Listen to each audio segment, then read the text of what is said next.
All right. Welcome back. Episode 38 of the War Room. Brian, thanks for joining us. Thanks for having me. We might have a little bit of difficulty on the internet here. I think it's on my end, but hopefully it'll clear itself up. It looks like it is. So let's go ahead and get started. We took a week off last week and want to get back to it. We wanted to get Toaster Dave Meyer on here, and it didn't quite happen. So we'll get those guys on here in the future. But let's talk RCR, man. River City Rampage. What'd you think? I like the show. I like the build of the cars. Unfortunately, and I think Toast would even say, it's kind of dealt a bad hand with the weather. The track didn't really hold up very well throughout the weekend. A lot of fighting the track issues, but a good crowd, good people. I enjoyed the show. I'd like to go back and heck, even build a car and run it. Yeah, one thing I wish, and we're kind of gonna maybe we'll start this tonight. I wish there was like an independent like rating system on shows, and somebody that was educated on all aspects of shows would come in and kind of rate shows, because the reality is there's a ton of shows out there. There's a ton of options, and everyone's trying to separate themselves to draw the top premier drivers or just drivers in general, to their show. So I think it would make it a lot easier if you separated yourself in kind of like rated shows, and that would be neat. That would be neat to see.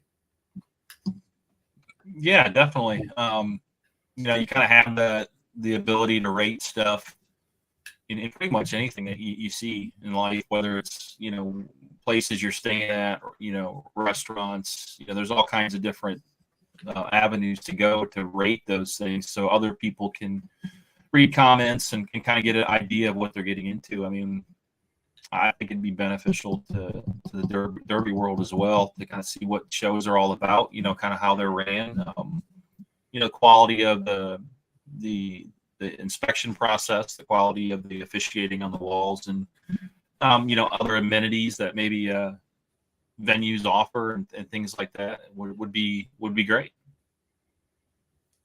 Yeah, and I know, look, a couple things that stood out to me is, and we kind of walk the line of the cars, and we take a peek at, what cars are supposed to be doing and not doing.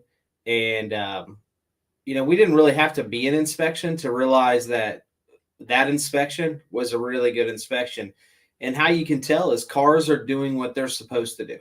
The rules are really soft. Everybody's car is bending how it should.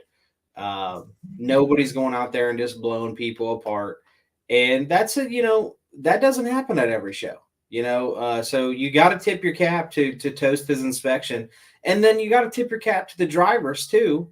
I know there was some that got loaded. We're not really sure what the story is there, overbuild, whatever they were. We don't really know. We don't know who it was, but you got to tip your cap to Toast and the inspection crew, because the cars did what they were supposed to do. Right. Yeah. And I think it was 87 showed up and 82 ran, or something like that. It was somewhere around that figure. But, if you walked around and looked at the cars, you're seeing, holes in frames where there's supposed to be holes in frames. The frame indicators are all there. And then when you watch the show itself, you watch the heats, they're bending where they're supposed to bend. There's not any particular one guy out there just going nose out and destroying a car and not taking on damage. And that's usually a pretty good indication of cheating, is when that sort of stuff happens. So you didn't really see that. You had the 98 to 02 crowd, and then you had the 03 and newer, the guys running the 09s and stuff like that were, they have their benefits, and, they did well too. So I was really, really happy to see that, because like you said, there are shows that we've been to where we walked around going, hey, there's supposed to be frame holes there, and there's not. And, it just goes back to the integrity of competition. What are we doing if we're not following those rules and holding herself to that stand. And at Toast Show at River City, I could tell that was being upheld. So that was good to see. Toast actually commented on here and said they got loaded for body mounts. So I maybe at that show, I don't think you're able to touch body mounts, and it's probably going to be hard to get one by that crew. So it sounds like they caught the guys that did do the body mounts or foot washers or on the frame or whatever they were doing. You know, that they took the body off the frame, and they probably weren't supposed to be doing that. So this is kind of what I'm talking about. Is everyone kind of needs to be aware of that. You know, if you want a place to run that is fair, that you're going to get a fair shake, and you know everything's going to be settled on the track. Sounds like that's a place. Yeah, I mean it's just really good that you have a derby to run where you don't feel like you have to cheat to compete. You know, you feel like you can show up with a car that's built to the rules, and you got a chance of winning. And that's really the hardest thing. That's always the conversation is, okay, there's cheating in the sport, there's bad inspections, there's all these things, and they kind of work in tandem. But that's definitely a show where you can just build to the rules and show up and run, and you're going to do fine. You know, you're going to have a chance to win. And that's what I saw sitting in the stands. So. Yeah, that's what I certainly saw too. And look, you were talking about big names and guys that are still trying to make their names, and they were all getting treated the same, which was pretty cool. And guys, it's a very light build, good show as far as that.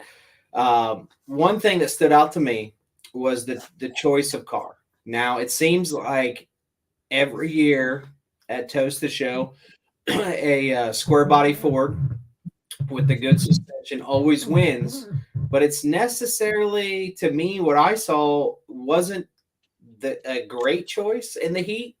You kind of had to weather the storm a little bit in the heat. If you wanted a weapon, you probably went the 03 route, but it seems that 03s never are there at the end. Yeah. And what you really saw out there is it's about driving. It's about how you drive the car. So they're combating a couple of things: their build choice, whatever year frame they went with, and then tire choice was a big deal too because of the way the track was. And again, it's to no fault of the promoter. It was so you got to drive differently when you have a different style of track, and tire choice is a huge deal. I saw some guys out there really struggling with guys who were running solids, really struggled. Guys with out the right tire back there, they weren't really able to kind of stay on top of the track as well. But a lot of guys struggled with the track, and you just have to drive differently when you have a different surface. Yeah, absolutely. And I don't know if we're just not quite there as a sport or what was going on. But do you recall seeing a lot of people change tires? Not a lot. I did see a few after the heats, guys going into the feature with different tires on, trying to combat that track a little bit. And here's some of the people I don't think people know. I think people watching the live stream would maybe be a little bit critical and say, well, why didn't you do this or that before the heat started? Well, we had some information that the fairground or the fair board issues a fine or something like that if Toast touched the track, because it's a horse track, a pulling track, maybe. So there's a lot of other things going on there as to why it didn't go. I think even Toast said that they put down some other dirt on top that he wasn't aware of prior to going there. So, for those being a little critical of that, I just make sure you have all the information. But, to the tire selection, I didn't see a whole lot of people changing tires, but I did see a few. Well, and to that, you have an outdoor venue. It's open to the elements, and you certainly have to adapt.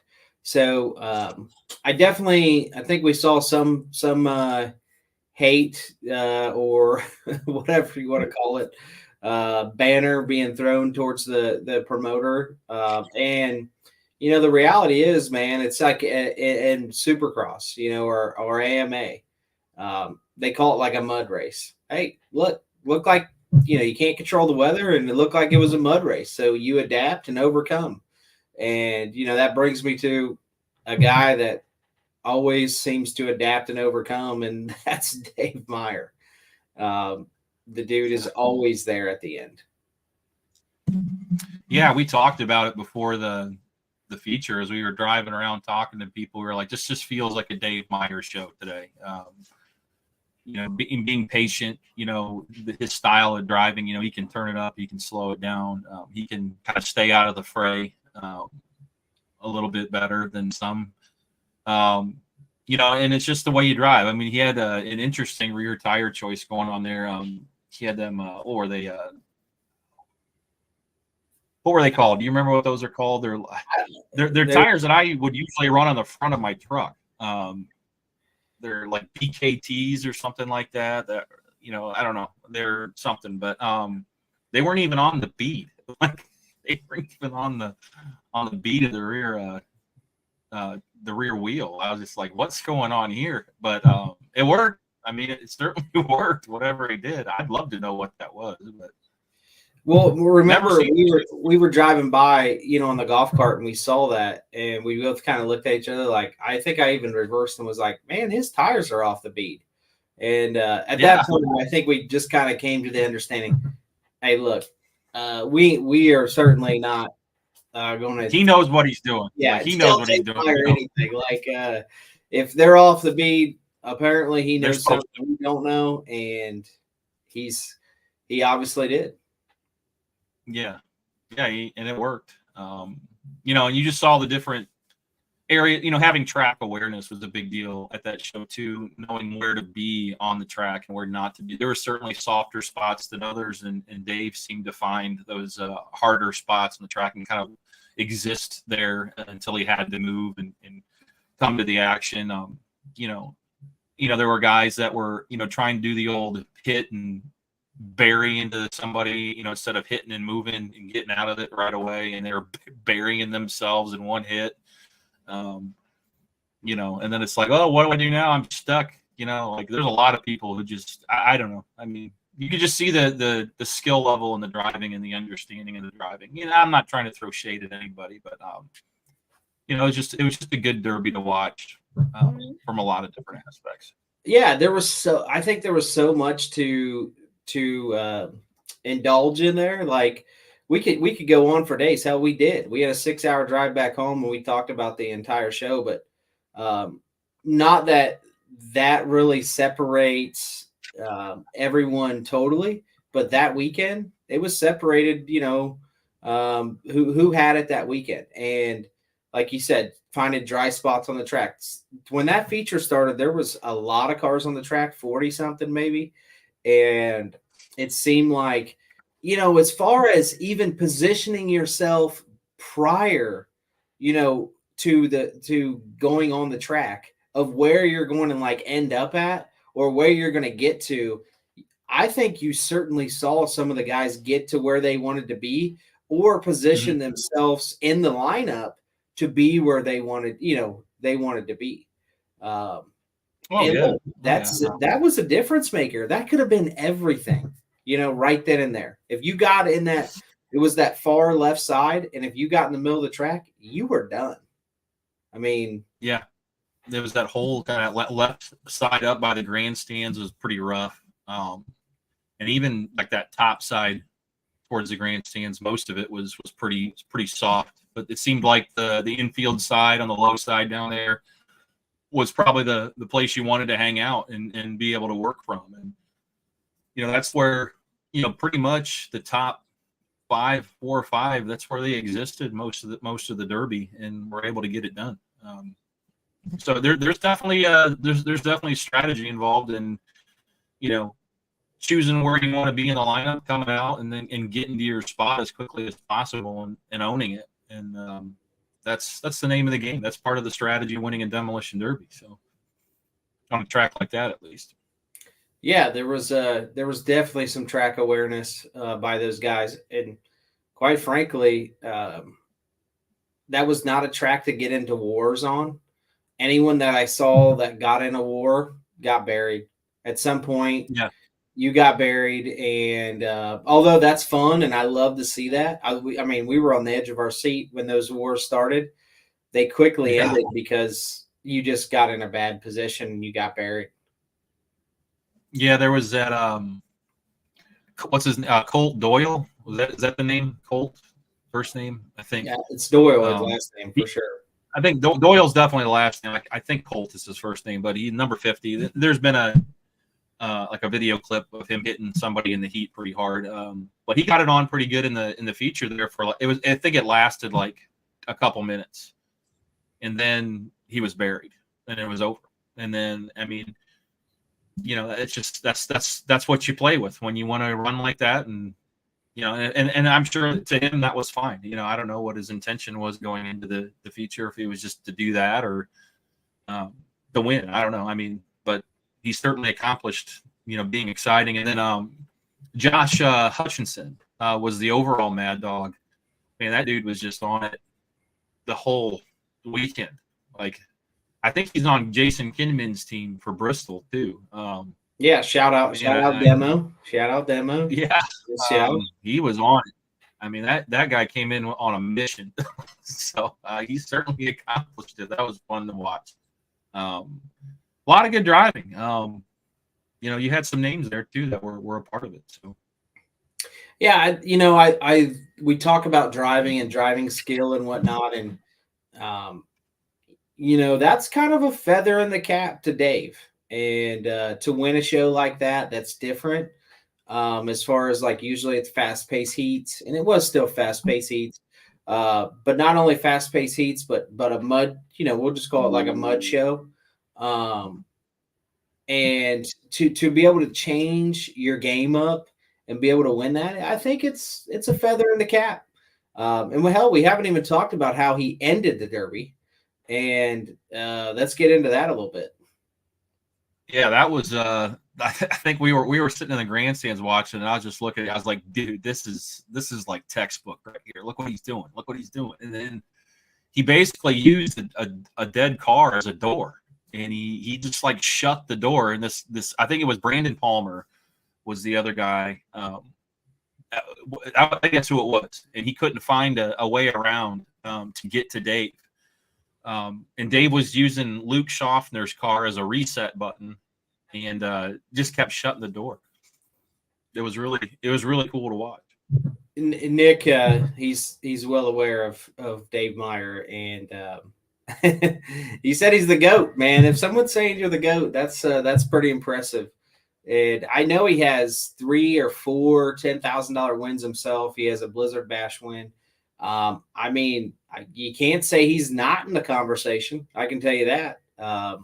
The GOAT conversation is a weird conversation in Demolition Derby just because everyone's kind of carved out their own little niche for so long. Yeah. But I think, you know, hey, it's worthy of that. I want to get back to what you were saying, though, that, you know, one of the things that you said, Luke Schaffner, by the way, he ran absolutely phenomenal the entire weekend. Really I mean, he ran a awesome Derby. And, you know, EPR, Adam, he ran a phenomenal Derby. And I know EPR, they usually turn it up and whatnot. And, you know, I went up and talked to Craig Pryor, and Craig said he's going to try to win it. And he was too loyal, right? At one point, he got too loyal with one of his buddies at about 5th or 6th. And the loyalty. At that point, he had the best car. I mean, he had the best car on the track at that point. And I think we even said it to each other, like, if he drives this right, I think he's got a really good chance of winning this thing. He made one wrong move, and then he got buried, and that was it. I mean, it was over. And that's where, that's why you have to appreciate winning so much, because not everyone wins. There was one winner. And you know what? You just have to appreciate that greatness when you see it. But going back to that, you know, he was using Luke to reset himself and then block off Palmer. Like, I mean, yeah, you want to talk about a chess move. It was the Jack Dervenick Jr. Out of PA there. He runs with the Ciopas and stuff like that, and he got in a bad spot. He timed out, and then it was Luke and Brandon and Dave there, the last three. But like he said, he just kind of used the Dravenic Jr. boys' car as like a door, and he just kept pushing it closed and then going and resetting himself off Luke before he timed out. And then by that time, Brandon didn't really have anywhere to go to get to him. I mean, we saw an opening way down on the other end of the track, but I don't think Brandon could have seen that from his seat. So it was just it was interesting way to close one out. That was really fun to watch. Yeah, it was great, and I tell you what, that win probably underappreciated, and I would just wish these things would be talked about. You know, hell, Dave should have went on like a freaking Daytona 500 tour after a performance like that, and been on everybody's podcast, because I mean, you just got to tip your cap to a guy like that. I mean, it's you know, not only did he drive well, he probably had he had a underdog, you know, car in the heat because you can't tilt him. And you know, then he set himself up for you know, success in a number of ways. You know, with the tire choice, with not making enemies, not getting into wars. You know, staying in the hard parts of the track, and all those decisions ultimately led to you know, him winning. Now, he did almost slip up, and me and you talked about this. He almost, you know, he almost burnt those tires off when he had, what was it, Luke, or was it Palmer? I think it was Luke, right? I think Luke, it was Luke and Palmer. That Luke was trying to bury Brandon and get him up against a dead car and kind of bury him there. And Dave followed that all in, and I think it was up against Luke. He was trying to like basically bury himself in for the last hit against. And he's smoking him off, man. He was just smoking him off, and as he was doing that, Brandon got out and kind of wiggled out from the other side of it. We were like, uh-oh, like too soon. But again, he had that other car there, and Brandon hadn't made contact, and he just used it as a door, and Luke still had time, and he just reset himself. Like, it's just a reset button. I was like, that's a freaking reset button. Like, that's so cool how he's doing that. Yeah, absolutely. And I want to get Dave's thoughts on that, because I wonder if Dave almost maybe thought he was a little quick on that trigger, or, you know, hell, he probably had it all under control, just like the tire choice. I mean, who are we to? He had it all under control. He knew what he was doing. Yeah, I mean, I far be it for me to suspect that Dave doesn't know what he's doing at all times in a car. I mean, you don't build a resume like that without knowing what you're doing. So I'm sure he had it under control, and maybe at that moment when he saw Brandon kind of wiggling out, he was like, uh-oh, like that too soon. So maybe he stopped. Oh, and you know, a key, maybe those tires played a factor in. He couldn't bury himself because they were just spinning, you know, in the rim. And maybe he just couldn't bury himself.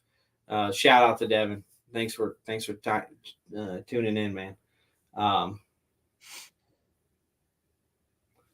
Yeah, Devin doing some work, you know, getting the Australian boys over here and working with them. That's awesome. Yeah, how about that? Let's get into that. That's something that we didn't have on the radar for tonight, but let's get into that. We got some Aussies coming over. Shane Ryan is the guy's name. I don't know the name of the other driver that he's bringing. You probably do, but. Well, I did, and I would have to look it up. But yeah. So sorry if those guys are tuning in or watching this, but you know, they messaged us. Was it a couple weeks ago? We got the first message from them, and you know, we thought it was cool, but I don't think the weight of it really hit until we started kind of getting more into it with them about it, and it was just like, you know what, we're going to bring Demolition Derby, you know, our style of Demolition Derby across the continent.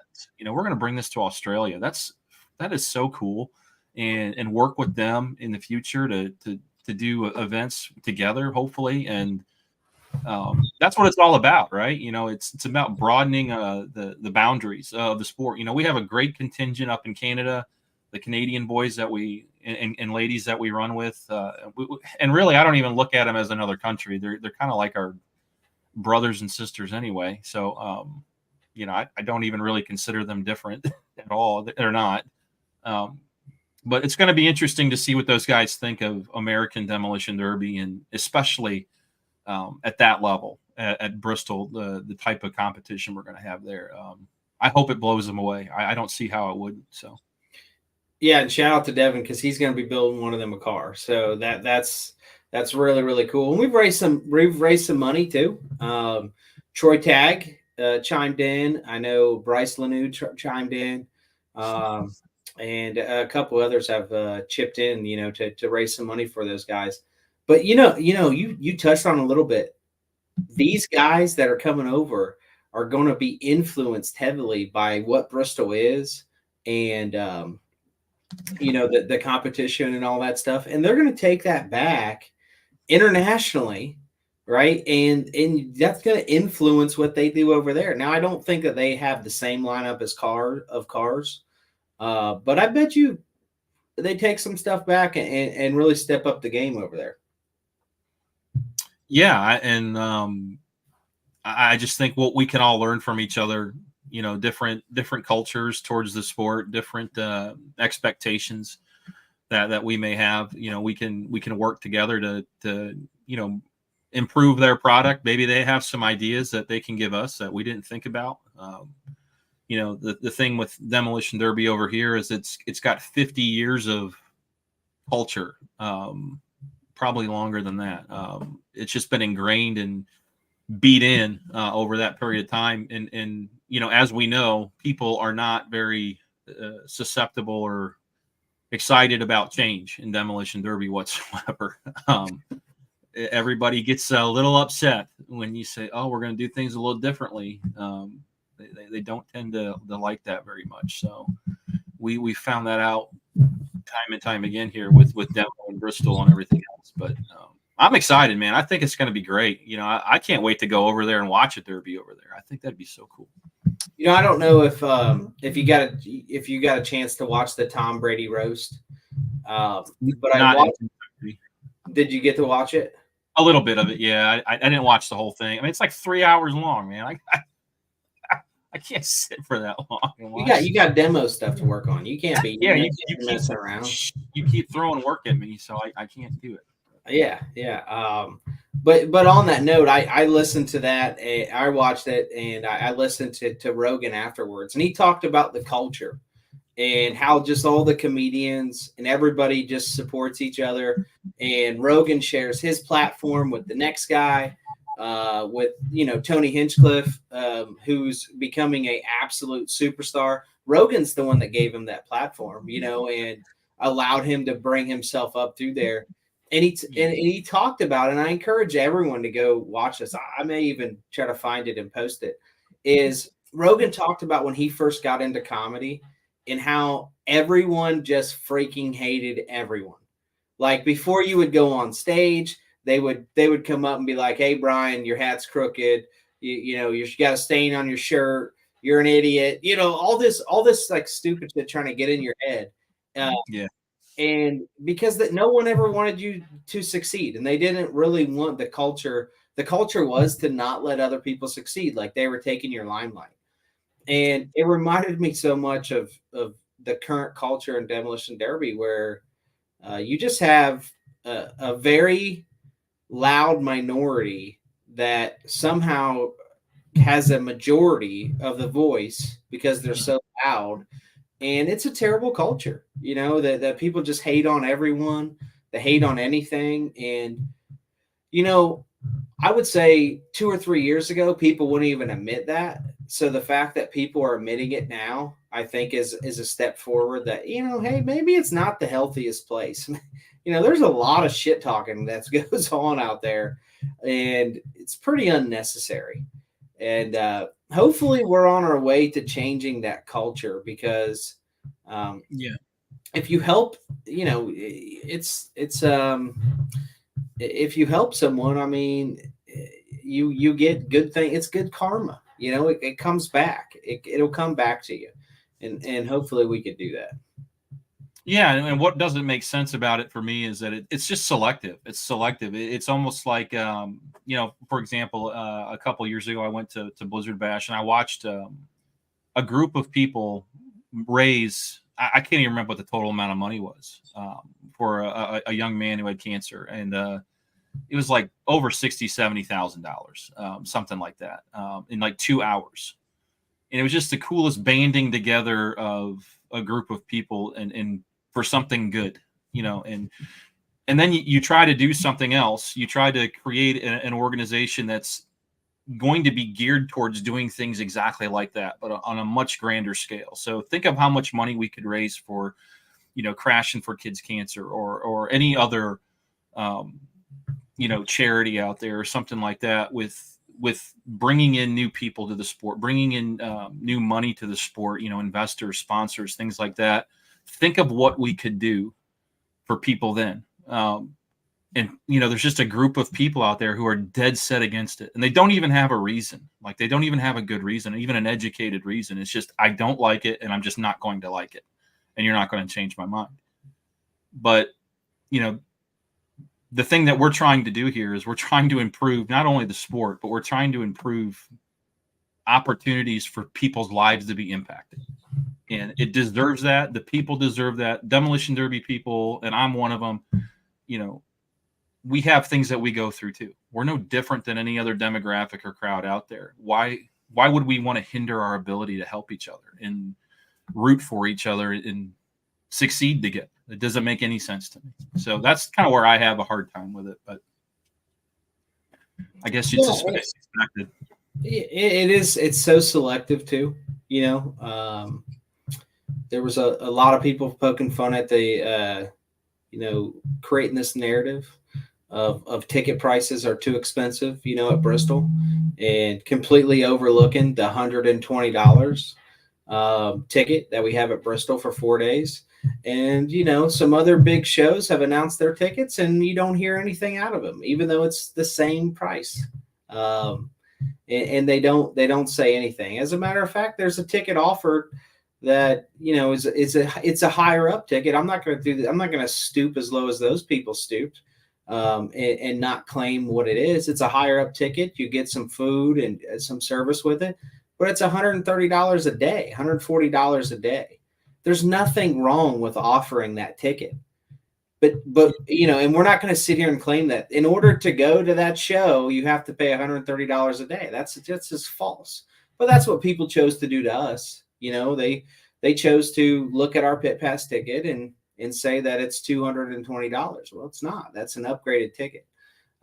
So that type of pointed and directed nonsense that's a culture. It's a culture problem. That's it.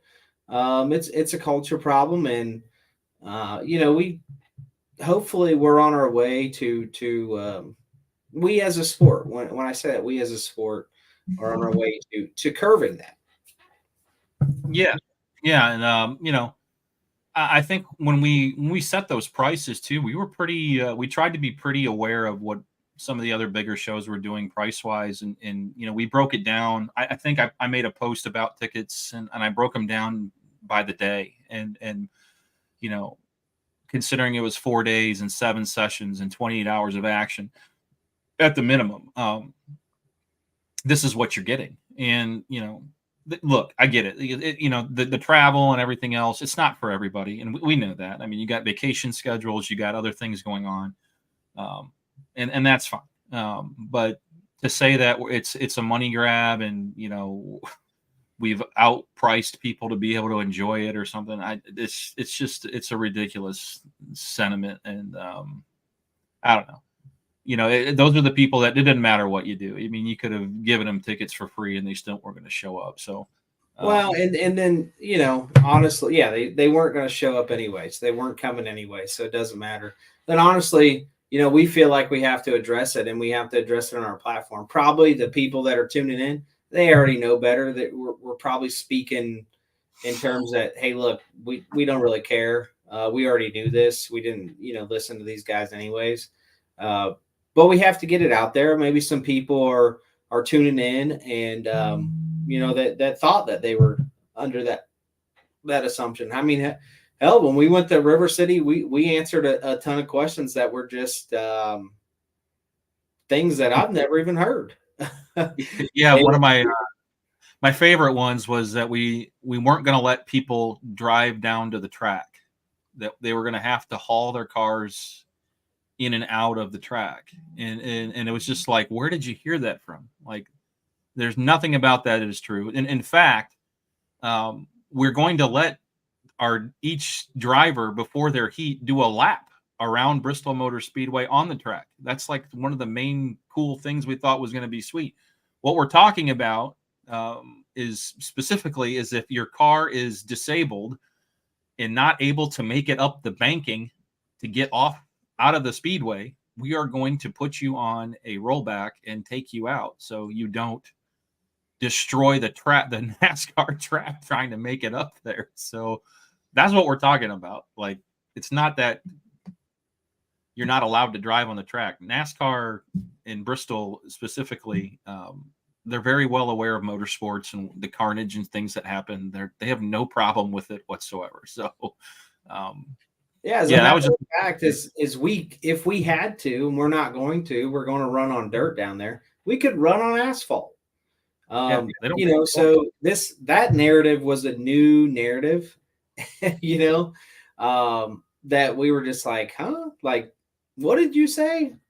We don't really understand. And where did that come from? Oh, well, just rumor has it that you have to get your car transported in and out of the speedway. That's just a false 100. Couldn't even be further from the truth. Right. You will definitely be able to drive your car on the NASCAR track at Bristol Motor Speedway. Not only are you going to be able to drive your car on the track, like you said, every class is going to do a lap around Bristol prior. So that is going to be, because it's Thunder Valley, man. It's Thunder Valley. It's the last Coliseum. Like, we want to get that place, roaring, and that kind of like hair on the back of your neck standing up, like, hey, these boys are taking a victory lap. They're here at Bristol and they're taking a victory lap. And I don't know I've never even thought about saying this before, but you're going to take a lap at Bristol with a field. Like, if you're, let's just say it's the pro or the pro stock. What is that? 40 teams. You got 80. So you're going to take a lap with 80 guys around Bristol. I mean, that's just incredible. Of course, there's going to be some bumping and banging. I guarantee you. I mean, Brian, if you're in front of me, I might junk your car, before, I'm just saying. You ain't junking any car I build. I'm going to give you a little bump around there. I might put you in the wall. Hey, I'm going to get up underneath you, get you loose, and put you in the wall, man. I mean, dude, I'm telling you right now, I guarantee some guys are going to have some fun with that. Yeah, you don't think guys are going to be out there doing that? Like, come on. And guess what? If you do, we're not kicking you out. We're probably going to laugh and go, okay, we need you to get over to the track now so we can actually run this show. But that was funny. It's all good. We want you to have fun. We want the drivers to have fun with it and enjoy their time there. And that's just part of the experience. So let's get to a couple of these comments. Thanks you guys for chiming in. So it's Bristol. It's Bristol, baby. Not a county fairgrounds. We're on board. So yeah, thank you. I sometimes we're probably preaching to the choir here for guys that are tuning in. But it feels like we have to address some of these things because they're so outrageous. Devin chimes in because I want to be able to make a living either building, driving, or owning demolition derby cars one day. There is absolutely no promoter organization trying to put demolition derby on a big enough stage to make that even possibility at this point. Yeah, absolutely, man. I mean, that's what we want. Can you imagine? I mean, how many lives and how many families are going to be impacted if we can get this thing to where we think it will be, and relatively soon. We're going to get into some sponsor talk here later on, but we are getting some outside eyes to come in and look at the sport, and it's going to be very interesting. Yeah, I mean, I'd love to have that for everybody. And Ryan, you got to be on his pit crew. I can't be there. Oh, I got you, Kidman. I'll be there to help you out, big guy. So go ahead. Sorry, I cut you off there. No, back to Devin's comment. He's absolutely right, and people might think it's crazy to say it. It's not. It's not crazy. Is it any different than people making a living riding motorcycles and racing cars? It's not ridiculous. Any sport, when it first started, people would have said the same thing. When it was first brought to the main stage and had the time to develop and become a pastime, something that people enjoyed watching. The fact is, and we've been subjected to this quite a bit in a lot of these conversations and discussions we've had with people outside of the Derby community, is people don't know what this is. They don't know about it. It's the motorsport they didn't know they wanted to watch. So as we bring this to more people, I'm telling you, this thing, there is no cap on how big this can get. There just isn't. And with no cap, there's no cap to what can happen as a result of that. The programs that we can create, the resources that we can utilize for really good things, to be able to have drivers and builders and, team owners and things like that do this for a living. And I've told you this, to be working in Demolition Derby and making a living doing it, that you're not really working. You're doing what you love to do. And that's everybody's dream out there, is to make money doing something they love to do. This is not crazy. This is why I believe in it so much, because I think it's right around the corner. And if we just keep executing and doing the right things, we're going to get there. The sport's going to get there, and it doesn't destroy anything else. It doesn't destroy county fairs. It doesn't destroy anything. It enhances everything. And if you think about it, Demo hasn't even had a show yet. And look how much is changing in the Derby world. Look how it's making everybody step up their game. And we haven't even had a show yet. There's not even a show that's been had yet. That's great. And you know what? That's great. I mean, it's great that guys they're stepping up their games, and payouts are going up, and quality of shows are going up. We saw, Victory Lane. We saw another Victory Lane use recently. I wonder where that came from. We see people moving shows around and setting new dates, and you wonder why. You wonder why this is happening, and it's pretty obvious to me. So, yeah, and one of the unique things.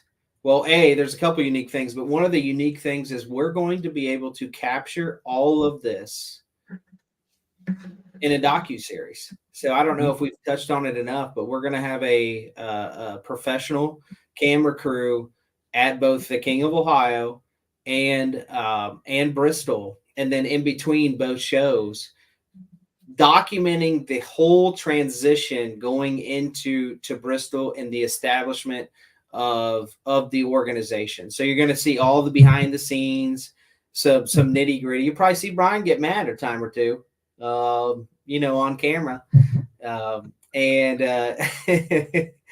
it's all going to be documented, which is really cool, because this is something that we are like head over heels want to do, because this has never been done. You're never going to replicate what it was like to be in the moment at Bristol, what it's like to be in the moment at King of Ohio, and we're going to have that all on film. We're going to be releasing that through like shorts on our YouTube channel. So we're going to have a ton of content through that. And then also, leading up to Bristol and beyond, there's an aim to create or sell this product, or rent this product to a streaming service. The whole goal is to get this to the outside world. Well, we have all that in place. So anyone that is going to be at King of Ohio, there's going to be wear your makeup, because there's going to be two different camera crews. There's going to be Derby Nation, right, doing their thing with the pay-per-view, and then there's going to be an entire other camera crew that's going to be capturing everything. So if you ever wanted to possibly make it to a Netflix type Amazon Prime thing, well, here's your shot, starting at King of Ohio. So we're really excited about that. One of the things they're going to be focusing on is the big three, and the big three with JT, Pete, and Chad running against each other. And you know what? The coolest thing about this is when we went and talked to all the charter owners and said, "Hey, this is how we're going to start this, and this is kind of how it needs to go." Going forward, is we need entertainment, we need drama, we need all that. But everybody was like, yeah, like nobody had any problems with it. We need to capture the content prior to Bristol to get it out there, right, and start that build up to Bristol. So, what better show to start it off at than at the King, where a lot of these guys are already running, that are members. But now, look, that certainly doesn't mean if you are not one of the charter members that you are not going to be captured in that docuseries. I'm gonna tell you right now, you come out and put a performance on, it's all going to be videotaped. So this is your moment. Like you could be Jason Kinman overnight.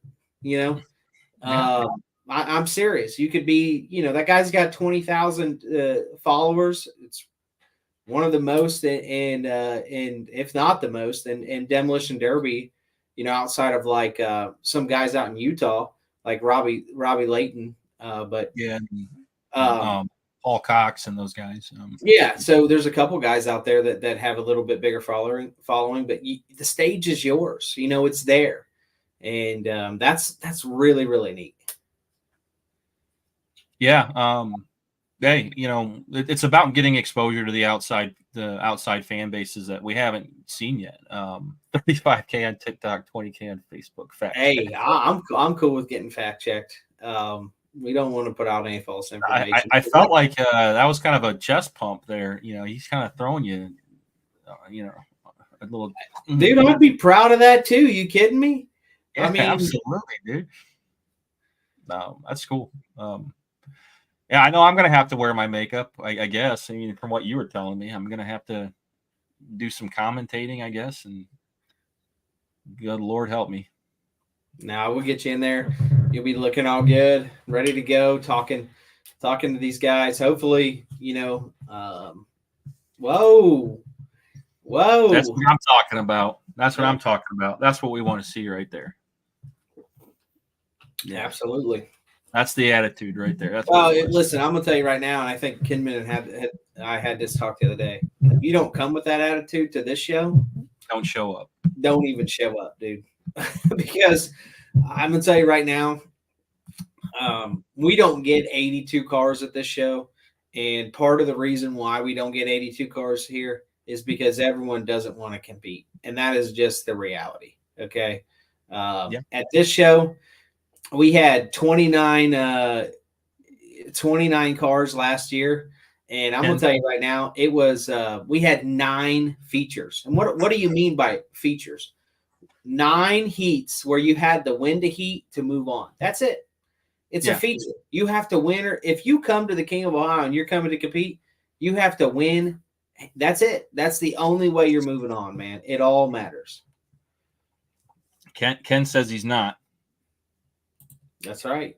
Hey, Ken's made the feature, so don't count the old dark horse out there. I got to answer this real quick for King.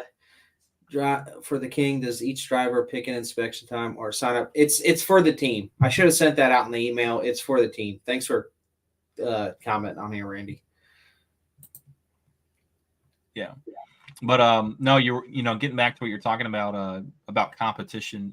There's a lot of drivers out there who, I'll just say it, they think they're better than what they actually are, because they kind of exist in this political world where they only run shows with their buddies. They won't come and see how good they really are against competition, and in a format that only allows competition to exist. It doesn't allow politics to exist. So there's guys out there who just don't want to risk, their reputations or their self-made legacies destroyed. But that to me, that wouldn't even do that. Like, it's, hey, you just, your legacy is secured by even doing it. like by being out there and competing. And we all know in Derby that you can win 10 in a row and then lose the next 20 or 30. I mean, it's just the nature of the beast sometimes. Winning is not supposed to be easy. It's supposed to be difficult, and it's supposed to matter. So, if there's guys out there thinking, it's not for me, I hate when people say that. It's not for me. I'm not good enough. I wish people would think differently and want to challenge themselves a little bit. And if it were up to me, it's a world that I wouldn't like to start delving into, but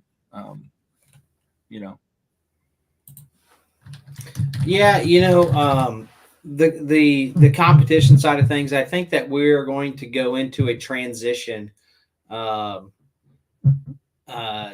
we're going to go into a transition where that happens, where people, because right now, if you think of the Derby world, what's happened is people have carved out their niches, and their niche is kind of their roost where they rule.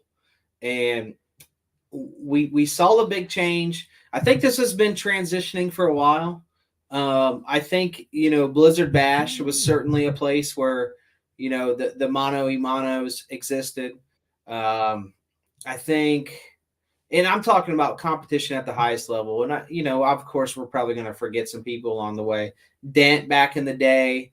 Obviously, we think we've captured that with King of Ohio. But then Bristol, with the teams that are signed up to run Bristol, I think it seems like boom, you've got that again. And honestly, I mean, the Derby world needs competition. You need competition at the highest level, and that's just not just to sell it internally. That is to sell it to the fans, because you get to see moves and calculated decisions like Dave Meyer's, when you got the best of the best. And then also, this gets lost out there too. A lot of people say, well, all you do is appeal to the best. Listen, let me tell you something, man.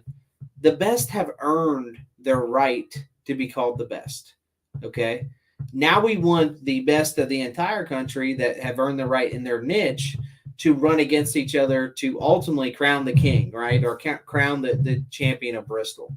And that's kind of the next level. And, you hear this all the time. People, well, you only appeal to the big guys. Look, every single person, every single one of us was a little guy at one point. And we all looked up to somebody, and either we got to their stage if we had enough desire, will, skill. You found a way. If you have enough of that in you, then you'll get to that guy's level that you looked up to and maybe surpass them. And that's what makes people great. That's why we were talking about this in AMA. That's why you have the Jeremy McGraths, to the Ricky Carmichaels, to the James Stewarts, to what's the guy today? He just won the title. Hayden Deegan? No, Deegan's an up and coming guy, but yeah, I remember. Jet Lawrence. You have these guys that are just on different levels, and that's what's neat about it. Is I think what we're going into is if you don't see an opportunity here to make a statement, regardless of who you are or how big your name is right now, I don't know why you compete, because you have every opportunity to be as big a name as anyone in the sport. You win King of Ohio, everyone will know who you are. Well, it's kind of like it's like an Eeyore complex that people have, is like, oh, poor me. I'm not as famous or popular as somebody else is. But when people start saying big names versus small names or little guy, it's just a self-deprecating statement that I find no value in whatsoever.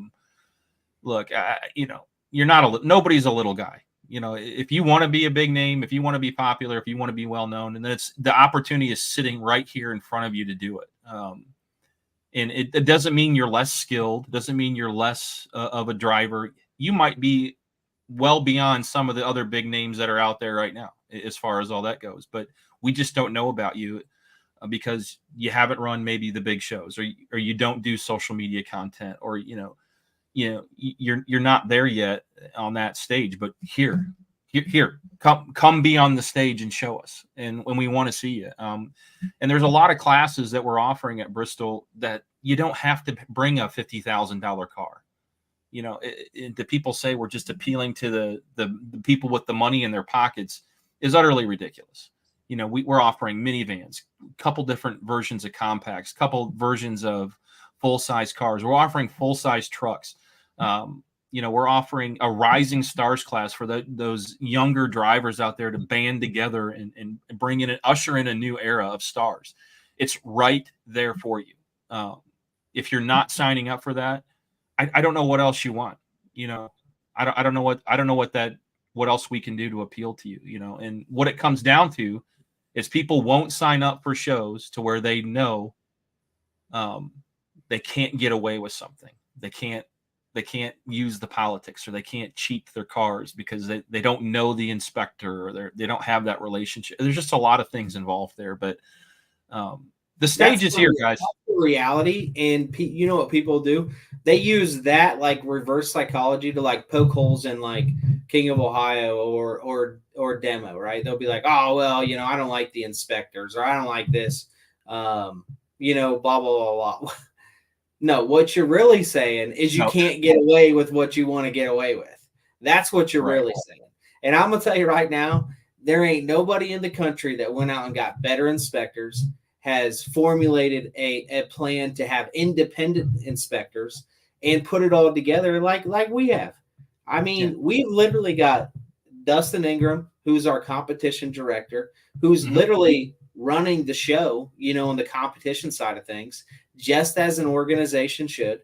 Then we've got Zur, right? And then we got Austin Johnson. You want to talk about guys that are just really well respected and versed across the Derby world that are going to be holding these guys accountable.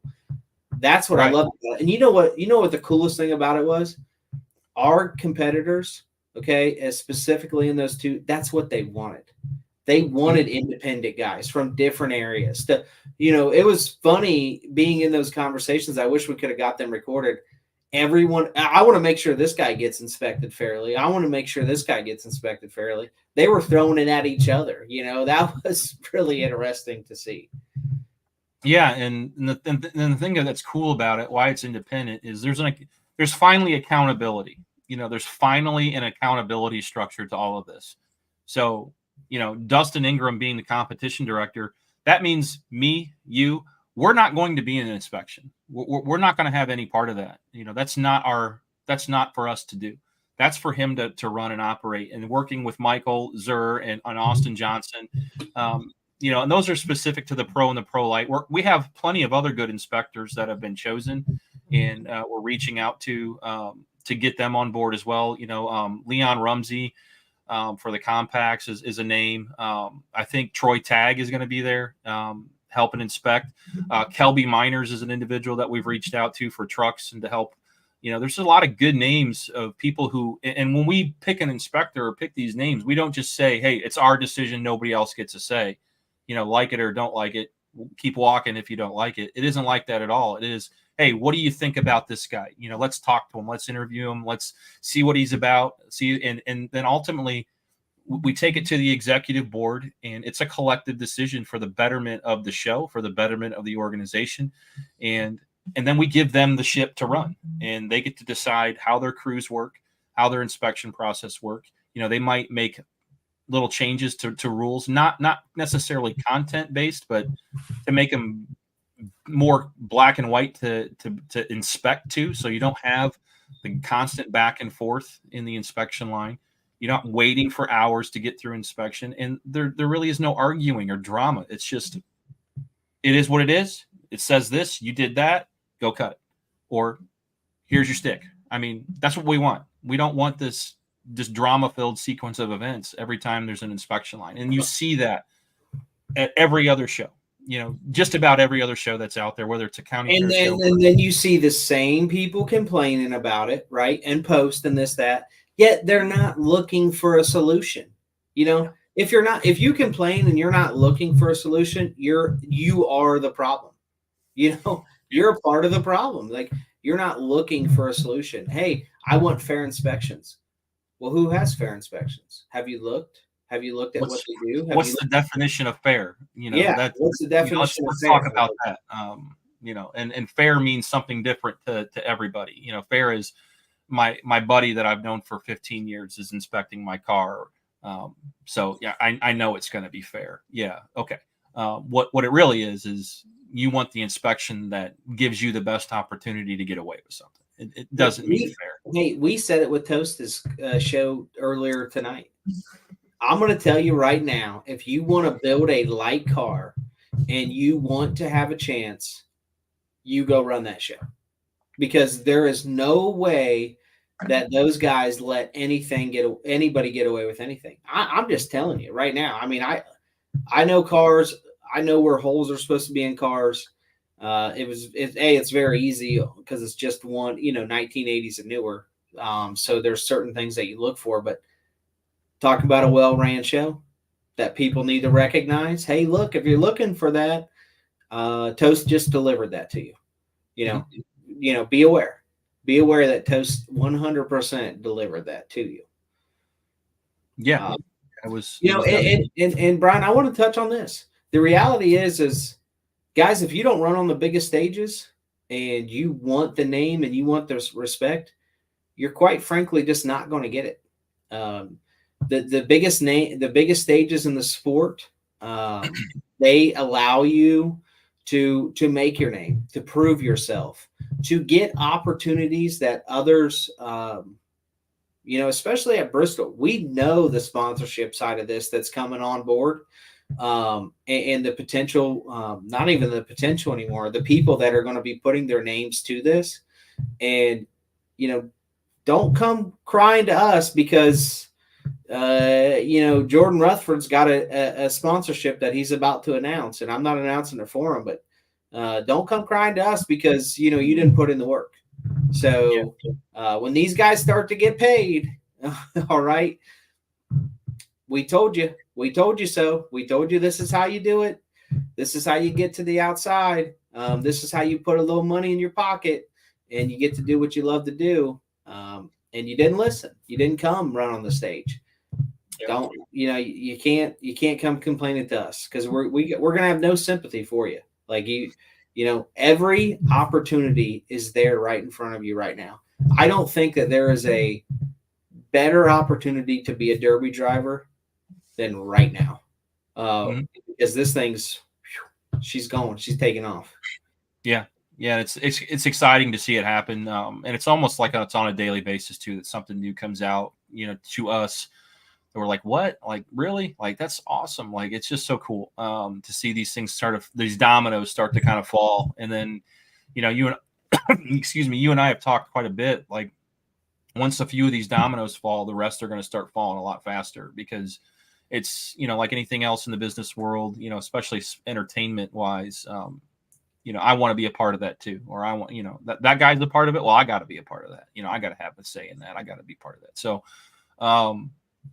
it's just really cool to see. Devin had a comment earlier of, instead of big guy, little guy, people should start using dedicated competitor hobby driver. That's very true. There's people with different goals out there as far as what they want Demolition Derby to be to themselves. If they want to exist in that, that county fair world, the grassroots level, what? That's extremely important. And we need those drivers. And I would tell anybody, enjoy your experience however you want it to be. But if you want to be on that big stage and you want to take this somewhere else, if you see yourself doing something greater within the sport, the opportunities, as you said, they're just there. We have them here for you. Take advantage of them. If you need information, if you need clarification on something, if you haven't signed up yet and you're not sure, get a hold of us. We'll tell you everything that we know. Information is power. Clarity is power. And there's nothing wrong with doing that. There's nothing wrong with admitting that you don't know what you don't know. And that's called wisdom, is being able to say it out loud instead of acting like you got it all figured out when you absolutely don't. So, just get a hold of us and ask questions and we'll help you along the way. But like you said, opportunities, don't let them pass you by because if they pass you the first time, maybe they don't come around a second time. So take advantage of it. Yeah, well, they're not going to. Like, some of these guys are going to come into the sport.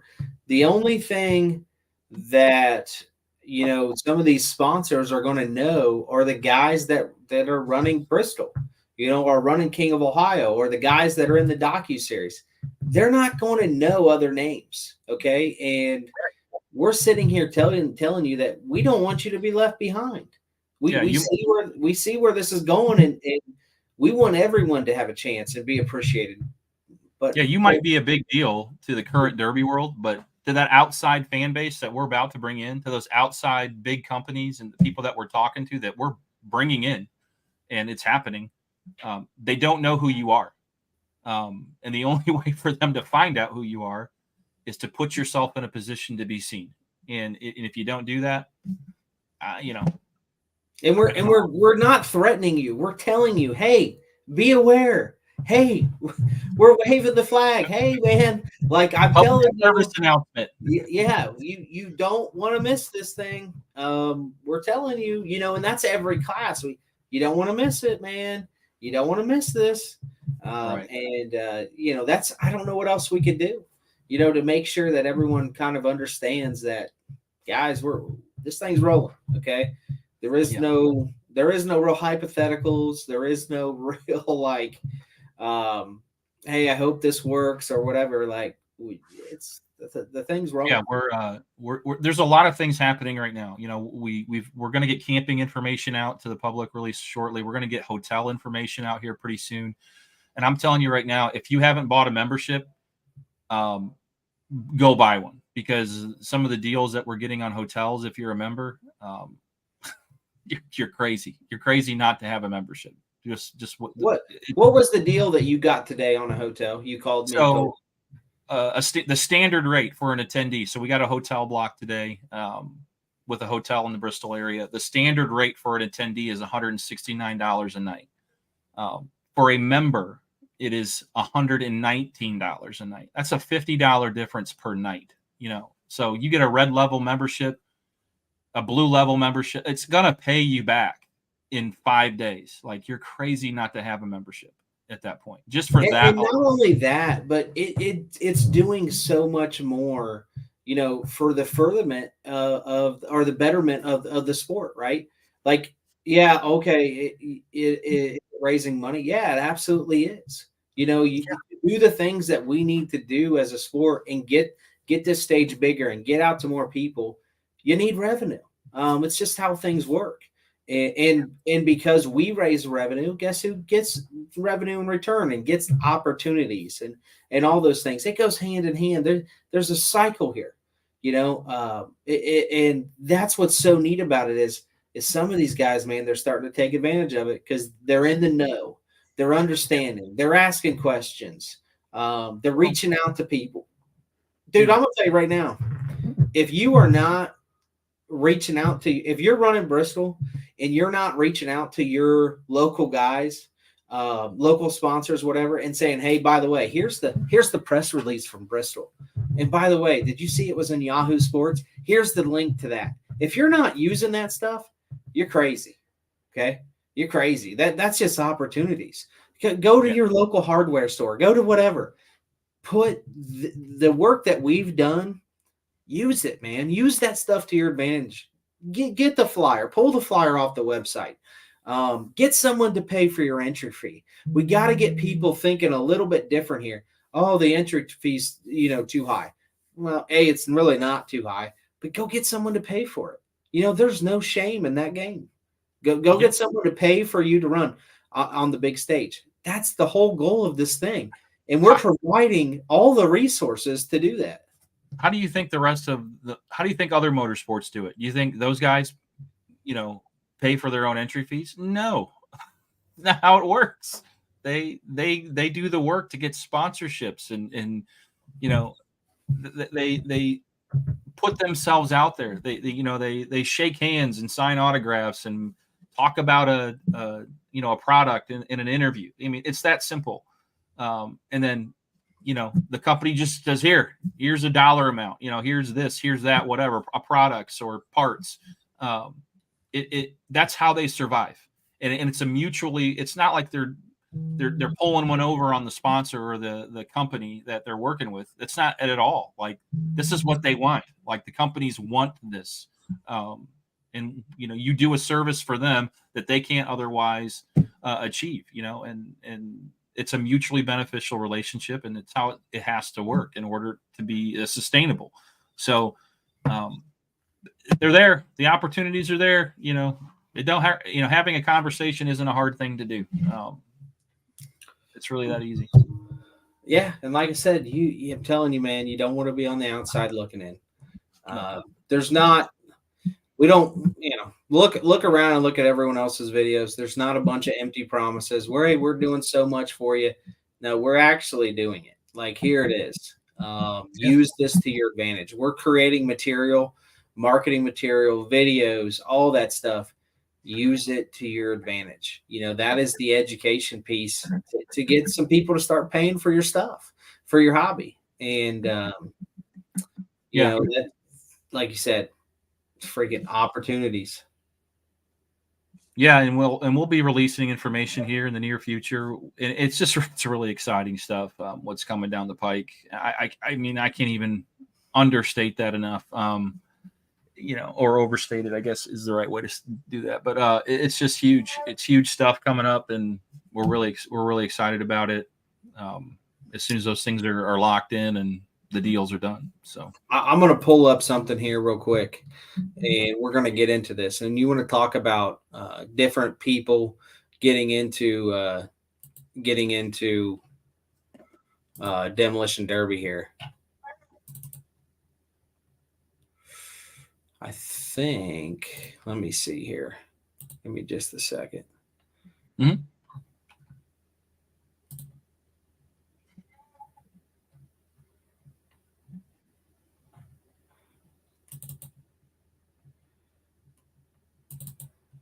Here's something really cool, and I'm gonna screen share this real quick. Just awesome stuff. This might be a little small. We'll see how that looks. You can see it. You can see that? Yeah. And is that better?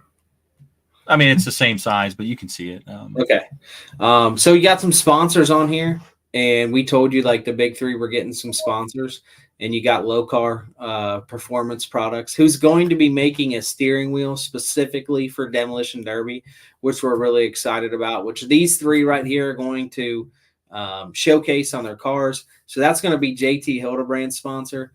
You got Pete Hansen. Those of you guys in the motorsports world, Driven Racing Oil. Are you kidding me? They're coming in. They're going to be Pete Hansen's sponsor. And then we got one of our own, Robbie Crittenden, who literally, this guy just continues to step up, and just do things that, that other, you want to talk about somebody that gets it, that guy gets it. And he is going to be taking care of Chad Markley, to run in this iconic, big three. Two of these guys aren't even in the Derby world. We haven't even announced this next sponsor, which is probably going to be coming out tomorrow or Thursday. Okay, which is going to be a really cool piece. And guys, when we do these sponsors and we get behind this, we want you guys to support them. Okay, that's kind of how it goes. It goes hand in hand. Like, these sponsors are getting into our world in order to get some ROI, which means return on investment. And that's just how the business world works. So when we announce tomorrow's sponsor, or the sponsor tomorrow or the next day, one of the two will do an unboxing with what that is, get behind it, order their product, make sure you order through the links, that we have, because this is very unique opportunities. Each one of these guys is getting money to run, each one of them. When's the last time you heard that? Guys getting money to run Demolition Derbies. That's crazy. Yeah. They haven't been like, should we just say this? They haven't been paid yet. So there's no bounce checks or anything out there. But been Oh, something floating around that Dustin's, writing checks that are bouncing to the big names. In no way, shout out to whoever, they know who they are. you know who you But are. in Imagine attempt to make, imagine in a, those imagine those scumbags coming up with that. I'll just yeah, leave it right. at that. Yeah, that is not unequivocally not true at all. So Maybe come up with something that you can prove next time. yeah, but Uh, no, I mean but it's a really cool idea, right? And it's a really cool reality now for us is that sponsors are paying drivers to compete against each other. Like here it is. Here the proof. You want proof of something like this happening and being able to happen? Here it is. Right in front oh of yeah. you. Driven Racing Oil. That's such a cool sponsor. Low car. You have the prototype at your house. I've seen it. Like it's there. Like they've already developed. You mean it's a real thing? Like we actually get things done around here? You go grab the freaking steering wheel and say, no, they're not making it. That ain't happening. It's right there at your house. I've held it. I'm going to get it. I'll be right back. I'll take myself off here. I'll go get it. Okay. But just the idea that, there's opportunities out there for you guys to get sponsors, and we're bringing sponsors into this world to benefit the sport. It's a mutually beneficial relationship. It's not like, it's doing nothing for us and doing, everything for them. It's right here and it's happening. And we're definitely excited to see where it goes, and more dominoes are about to fall. Dustin kind of alluded to a sponsor that we've got that's coming on board here. Well, it's actually already done. We're going to do an unveiling with that. Really cool, very relevant sponsor to Demolition Derby and that kind of a life that we live. So we're excited to announce that. There it is, the low car Demolition Derby steering wheel right there. So this is something that they sent me, and what's unique about this is it's made out of 3/16. So people bending steering wheels and whatnot, like this thing's not going to be bendable. Okay, so 3/16, and they made this specifically for Demolition Derby, which is, I mean, in my opinion, somebody from the outside coming in, making a product, supporting a driver. Support these guys. You know what I'm saying? Yeah. Support these guys, and there's gonna be steering wheels available at King of Ohio. Like I said, the three guys are running them, and obviously they're going to be down at Bristol. Yep. And Low Car makes a lot of good stuff. They do, throttle cable linkages, and I've had their dipsticks for transmissions and stuff like that. They make a lot of good stuff. So, and dude, this goes for all three sponsors. If you're buying something and you're not buying, from guys that are taking care of people in the Derby world, you're crazy. Like, buy from the people that are taking care of the Derby world guys. Yeah. Driven Racing Oil, the simple solution. If you need things, buy from those guys. Yeah. And tell them we sent you. Tell them we sent you. Tell them Chad sent you. Tell them Pete sent you. Tell them, hey, you're here supporting JT. If you're an engine builder out there, Driven Racing Oil is pretty much, we've talked to a few engine builders out there, very reputable engine builders, about this product. And they gave it, pass with flying colors. This is Joe Gibbs Racing Oil from Pennsylvania. What's that called? The Pennsylvania green oil, basically, is what it is. High nickel content. Or is that what it was? I think it was, but really good stuff. So Leon, I mentioned that Chad knows that he's gonna have to put a little nub on that. Zinc. Thanks, Adam. Sorry, I said nickel. Is Adam in here? Yeah, our driven distributor, our driven guy is on. Adam Shoemaker. He's been a friend of mine for many years, and he kind of brought it to me, and we were able to go down this road with him and driven. We're really excited about it, and excited to have Adam will be there at King of Ohio to answer questions and all that kind of stuff too. And we haven't quite done an official unveil yet of these guys. So this is kind of just giving you guys some insight for those of you that tune in. But we'll do an official unveil, and I can't wait to see these cars, the way they're going to look and painted up, and the different colors, and then just the hype around, these three running against each other. Right. Very exciting stuff. And then, of course, Robbie. I mean, you already touched on Robbie, so enough said there. Just a good dude, and he gets it. So, yeah, he just gets it, and he's doing a ton of stuff out there, and he provides a ton of different products, from literally putting 4.6s on the map. I mean, he's literally the guy that created a new Derby engine that for years people were just throwing away. They were a pile of junk. And Robbie's got these 4.6s out here screaming. I mean, people are running them against 350s now. Hey, you full size elite light guys out there. We have a class for that at Bristol. There you go. Robbie's got everything you need. Light build. You can use the engine that's came with the car. You don't got to go out and buy some crazy horsepower engine. You can get it everything you need right there. So there's options, which is really cool. And yeah, see, we got to get Adam on here so we can talk, more about, his product, now, and be knowledgeable about it. So we'll get him on. We'll get him on here. We'll get him in a Zoom meeting too. What else is there, man? Is there anything else? We got King of Ohio coming up June 14th, 15th, and 16th. That's in Lima, Ohio. Guys, there's double the cars signed up from last year. And last year was a great event for us. So, we've got 4 classes completely sold out, and which is really, really neat. And then we've got like minivans and front wheel drive youth and rear wheel drive youth that aren't sold out yet. But those entries usually come in late, with some leftovers and whatnot. But man, it's going to be an awesome show. Yeah, it's going to be great. It's going to be exciting. A lot of action on the track.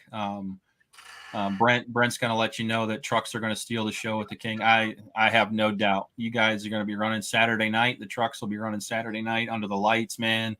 I expect every one of you guys to bring it. I've already been seeing some of the builds that have been popping up. I wish I could be out there again this year. Unfortunately, that ain't going to happen, but at least I get to say no one ever took my trophy from me. So. What you are going to be able to do, though, is you are literally going to be able to represent those guys, on the broadcast in a way that only a true truck guy can. And, I'm serious. I think I know obviously a lot of the truck guys are going to be there running with it being a sold out class.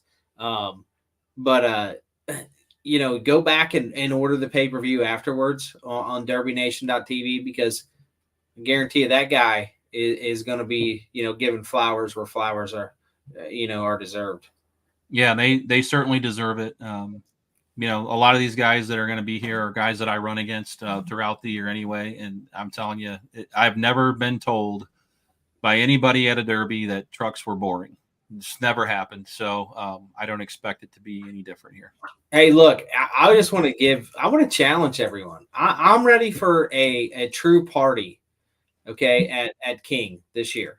And you go to these big shows and you search around for, you might get 30 people at a campsite or this and that. We're literally having a barn dedicated to partying. So I want to see if you guys can actually party. I don't know. Can you guys actually do a little bit?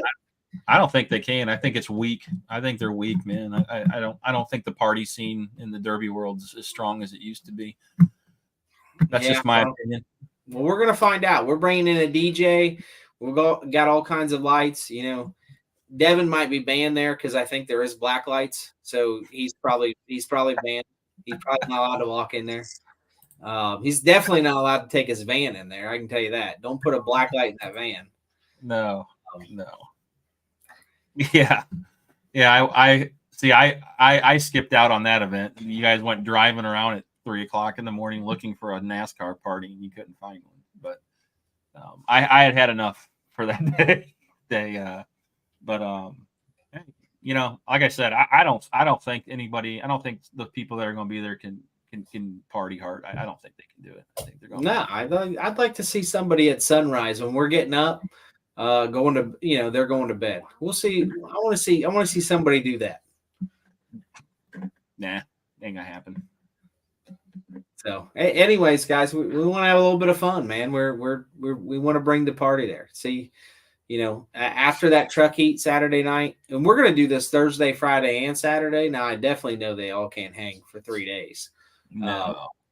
But Saturday night should be the big one, and the truck should kick us right off into Championship Sunday. Yeah, I think so. Maybe you really think that these trucks are going to put on the show? That I'll tell you what, if they don't, I'm gonna go around and I'm gonna slap each and every one of them across the face. Don't you embarrass me out there. Like, I've been talking you guys up. Like, don't you dare embarrass me or this class. And I don't think they will. I mean, I think they understand the assignment. They get it. They get it. We're just poking a little fun now because Brent, I don't even know. Brent all upset. Brent's gonna be like, "Oh, come on, man." He's gonna be messaging me after this. He'll be the only party that night. Yeah, I believe it. Dude, I'm telling you what, trucks are going to be great. And you know what? Right there is a perfect opportunity. Guys running trucks. It's going to be on camera. If that thing is as wild as what we think it will be, guess what's going to make the docuseries? I almost guarantee it. And remember, we don't have much control over that of what makes it. They're going to say, dude, that was awesome. That's got to be in there. And I don't know how much standing room is in that Derby Nation trailer, but and if Steve Bucknam's sitting beside me, but he better watch out because when I watch a truck heat, I get a little excited. So I'm gonna be standing up. I'm gonna be vocal. So you truck guys, don't disappoint me. Don't disappoint me. Well, hopefully we got. I think we'll have Steve. Hopefully we have Steve and Billy. Yeah, that'll be. Give me some room. Move out to the sides. So. Absolutely. So, anything else? Sign up for Bristol truck guys. We got some teams signed up, but I need more. Let's go. Like, here's your chance. Let's go. What is it? 15 teams? Yeah, 15 two-man teams. Come on, let's go. Yeah, there's no reason that shouldn't be. Bring that violence to Bristol Motor Speedway. Trust me, them fans are gonna love you. Hey, if you got the kahunas, though, they're not all built like I am. So I mean, they're afraid. They're afraid. Yeah, exactly. What else we got to cover? Anything else? Covered the sponsors, introduced that just a little bit. We got something coming tomorrow or Thursday. The only thing I would tell you is that tickets, the first ticket sales period is coming to an end here at the end of the month, June 1st. So don't wait. Get the deal. I mean, it's $20 off pretty much every ticket. Take advantage of that. I know it's hard to make plans that late in the year right now, but if you're able to, don't wait. Go buy your tickets because after June 1st they go up, and then that'll be the next ticketing period. So don't wait. Get your tickets. And everything goes up. So by the way, we're like VIPs are close. Like the VIP stuff to get the trackside seating, she's about sold out, folks. So I wouldn't wait on that. We get a couple sprinkling in every day. It seems like that, and then all of a sudden one day there's several that come in, but that thing will be sold out probably in that first ticketing period. And just remember, we're not bringing a lot of seats in trackside, guys.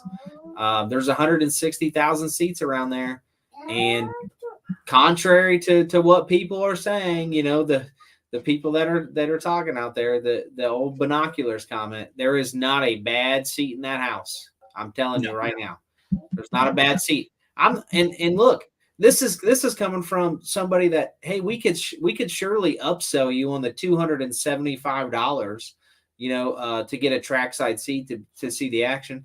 But I'm telling you right now, I don't know. It's really not necessary unless you want that trackside seat. The $120, fine. Yeah, the $120 general admission. going to be just fine. You sit further away at some county fair grandstands. I mean, you know, it's almost funny because you and I have been there. We've sat in those seats and looked at where the track, like we've literally sat in them to make sure that these are going to work. Like we're not having a bad deal here or something like that. And it's just whatever. Like I don't even know what else to say about it, but whatever. You know, if you're saying that you're going to need binoculars, you're crazy, and that's all I'm going to say. Well, you've never been there. You're just total lack of education. You don't understand what we're doing here, and you're just throwing shade to throw shade. So you'll sit further away to watch a football game to a little 1 foot round ball being thrown around. But God Almighty, if you're not sitting right in the middle of the track as the action's going around, then it's a bad deal. It's a terrible deal. And by the way, we have that option. It's just very limited. If you want that, if you want to guarantee that, go ahead and guarantee it. But we're bringing in a limited amount of seating, you know, for that trackside seating. And there is. Go ahead. Also, buy your memberships. Like I said, there's deals happening right now with hotels and everything. Or if you don't have a membership, you're going to pay more money to go. Like you're going to pay yourself back in like 2 days. And help us help you. We discussed this. The memberships, there's a reason why it exists. When you go talk to sponsors, you go talk to outside people, and you have this many people that are paid members, it means a lot more in these conversations. So help us help you. You know, I mean, that's literally what we're doing here. Support. Support. I negotiated a $50 off deal for you guys for members today. A night. So I don't know why you wouldn't be a member. Like that doesn't make any sense. No, and some of that is pay it forward. You know, got to pay it forward, man. Be about that.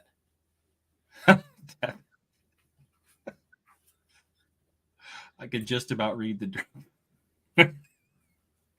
Yeah, I don't know. That's pretty good. Come on, Devin. Like now you're not. Don't make us look bad, dude.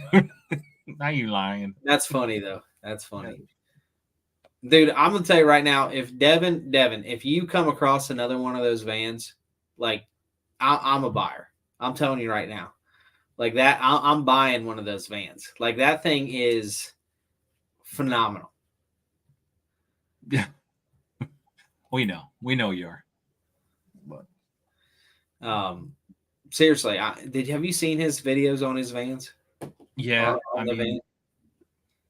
I enjoy his videos of watching him drive to wherever he's going. You know, just the crazy crap he does. You know, changing lanes and dude. Devin's got fans at Bristol. Like, there's literally people that work at Bristol that yeah, they're like, where's that crazy guy at? You know, the cool van. Yeah. He said he paid $100 for it and already turned down $10K for it. Jeez and Pete's. Well, find me another $100 one. You know, I'll take the $100 one for sure. That's just wild. All right, guys. Well, let's wrap it up. We're an hour and a half into this. Thanks for tuning in to, I think, episode 38 of the War Room, and staying in tune. And thanks for being a supporter. You guys tuning in and chiming in and commenting and not being no hater. Being understanding, and we appreciate that. Yeah, for sure. Next week's episode, we're gonna have another one next week. You want to talk about that for a second? Yeah. So next week's episode, we're gonna have the big three on. So you're gonna get Pete, Chad, and JT, and we're gonna have them live and in action, and we're gonna throw all kinds of questions at them. So we're gonna see what they're really thinking, what they're building. If they tell us what they're building at this point, and kind of where they're at on their builds and what their mindset is going into this matchup. I mean, dude, this has never been done. Like, these guys are running against each other, and they're the baddest of the bad. They've earned that reputation. I guarantee if you aren't there in person, you're definitely going to be watching it on Derby Nation. Like, you ain't going to miss this. Like, you're nuts. You miss this. No, you're crazy. So, and everyone's going to have their favorites, and who knows? There might be a little trash talking, No, I mean, if Pete's involved, there's going to be trash talking. Chad's pretty good at it too. He's more subtle about it, but He's pretty I good. think Chad likes to trash talk a little bit more than people know. I think I like the way he goes about things. He's a little subtle, but it's effective. Yeah, I mean, he doesn't have that white glove for no reason. So Lane Frost wave. Yeah, absolutely. All right, guys. Episode 38. Brian, thanks for coming on as always. And shout out to, we'll recap the sponsors. Shout out to the sponsors of Low Car, Driven Racing Oil, and Simple Solution for making that Big Three matchup happen. And Then stay on the lookout for a announcement tomorrow or Thursday for another big sponsor coming in. Makes me thirsty for a cold. And they're outside, and they're guaranteed to be outside of the Derby world. So, stay tuned. Stay tuned for that. All right. All right. See you guys. See you guys.